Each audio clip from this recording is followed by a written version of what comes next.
Welcome back to Movie Flights, and welcome back to the Shermer High School Movie Flight, and more specifically the discussion on Ferris Bueller's Day Off, which came out in 1986. And you may be interested to know, as I was, that Matthew Broderick was actually 23 when he played Ferris Bueller.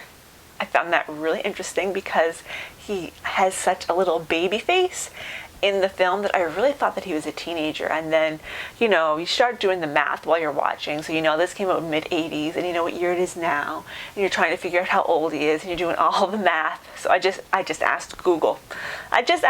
Google says 23. And yeah, I found that pretty fascinating because he really did look so young in that film. And yes, 23 is young, but I mean, he looked teenage young, in my opinion. So Ferris is taking the day off from school. We all know this. I'm sure everybody knows the premise of Ferris Bueller's Day Off. And if you're watching this, hopefully you have watched it recently or at some point in your life so that you can appreciate the discussion. So we have Matthew Broderick as Ferris. We have Alan Rusk as his best friend Cameron. We have Mia Sara as Salone, his girlfriend. We have Jeffrey Jones as Ed Rooney, the superintendent, the principal, whatever. If you're wondering why you recognize him, it's probably because he was in Beetlejuice. He's been in lots of other things, but I think that's where most people are going to recognize him from. And then we have Jennifer Grey as his sister Jeannie. If you are a follower of my personal Instagram account, you may know that I recently watched Dirty Dancing for the first time, and I didn't like it. However, that was the reason I had never watched it, because I did not think that I would like it, and I was right. But a lot of the reason I didn't like it was because Jennifer Grey's character was so moopsy. She just pined from around corners, looking at him. And I can't stand a moopsy. So at least I could tell right from square one that Jeannie, his sister, was not moopsy. And I was like, thank goodness. Thank goodness. So Ferris Bueller's Day Off. I really didn't think when he was talking about the clammy hands, I thought maybe he had an ice pack under his pillow or something to cool his hands. Not that he was curling up in a ball and licking his hands to have clammy hands. Oh my goodness. And just all the things that he had set up. When his mother came in to check on him and he had that dummy in the bed, did she not notice that his arm was black and plastic? And to even have the forethought to record the doorbell recording and just all of that stuff. Oh my gosh. John Hughes was just wonderful. He was just wonderful coming up with all this stuff. Just to think that he made all of these movies in such rapid succession, to have all of these ideas, it just baffles me. I feel like I have a lot of ideas in life, but I have nothing compared to what was going on in this man's mind. It's just miraculous to me. There's so many things I could say about Ferris Bueller's Day Off. Number one, we're going right back to that borrowing the expensive car that belongs to a parent situation. You knew there was going to be problems. And again, I had seen this before, but it had been a long time ago. And they drop it off at that parking garage, and then you see those guys are just flooring it, going everywhere. They're going over those hills. Well, they bent that chassis. And oh my gosh, and then they get back and they're putting the brick on in reverse. Did they ever think that was going to work? You could have stood there for the first 30 seconds and see that wasn't working, but I realized that was all part of the plot. Oh my gosh. And then when they realized it wasn't working, they didn't stop the car. They just kept letting it go, and then what happens because of that. But again, I realized that was all done that way because of the plot, because of the story. But sometimes you're just come on, guys. You knew that wasn't going to reverse because you were in reverse. That's just not the way it happens. However, how many of us actually learned that from Ferris Bueller? How many of us as teens or kids in our minds thought if we put a car in reverse, it'd make the odometer go backwards? I think there were a lot of us who thought that would work. But then looking back at it as a 39-year-old, you're like, come on.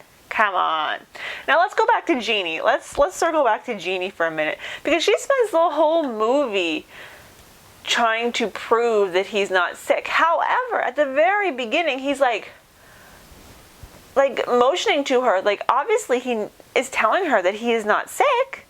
So why are you surprised? And then that kid goes up with the pop can when they're doing the collection.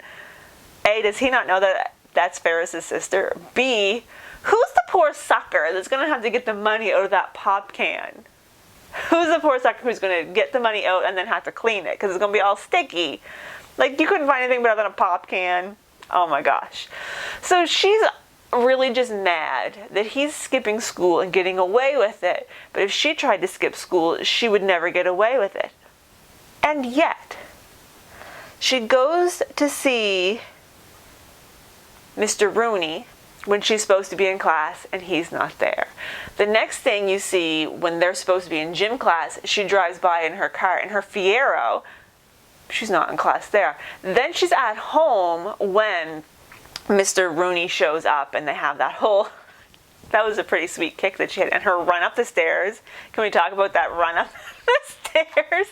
Anyway, like, we don't see her in a class the entire day, and her beef is the fact that he's skipping school and getting away with it and she never would. Well, you just skipped the whole day of school trying to prove that he was skipping school. What? Ugh. And then, of course, it's a little bit ludicrous that she gets picked up by the cops for calling in a false burglar report. And then she's sitting there, and then it's young Charlie Sheen that she meets up with. And then, of course, the police, when he's talking to Ferris's mother, says that the whole station wants to wish Ferris well. And, you know, this is just another instance of John Hughes being amazing. I know I already said it, but I'm going to say it again. And truly, I'm not a big John Hughes fan. This is not something that I spend a lot of time thinking of. I just came up with the idea for this flight because it was back to school time. So I'm feeling a bit more of a John Hughes aficionado now than I was at the start of this, for sure. But it's just, oh my gosh. Just so many things. So many things are A, ridiculous, but B, also perfect. And when Jenny stops at the stop sign or whatever, and she sees like the water tank that says Save Ferris, and like everywhere they go, and the principal is at his school and they get the florist and it's from the whole English department and the school staff. Oh my goodness. It's just so good. I'm sticking with feeling like 16 Candles is going to be my favorite of this flight, but nonetheless, Ferris Bueller is a classic, still holds up. It holds up, I think, best of the three so far, because there's not a lot of questionable language that you need to kind of look past, as in the other ones. Oh, and then when Cameron is just like in his coma, and it just like pitches off of the diving board. There's so many great little moments in Ferris Bueller's Day Off that you have to appreciate and that you have to love.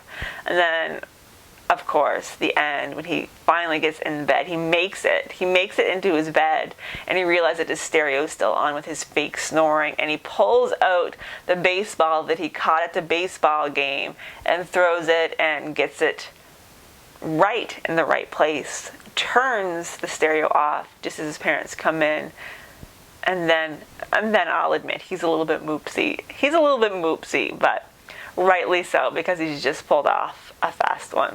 So it was good. It was really good. I really enjoyed it.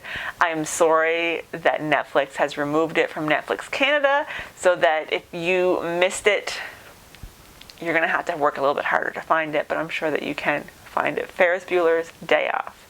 Movie number 3, and the Shermer High School movie flight. It was great. It was great. I hope you enjoyed it as much as I did. Leave me a comment or send me a message, send me an email. Let me know what you thought. Let's get in on the discussion. And I'll see you next time when we're discussing weird science.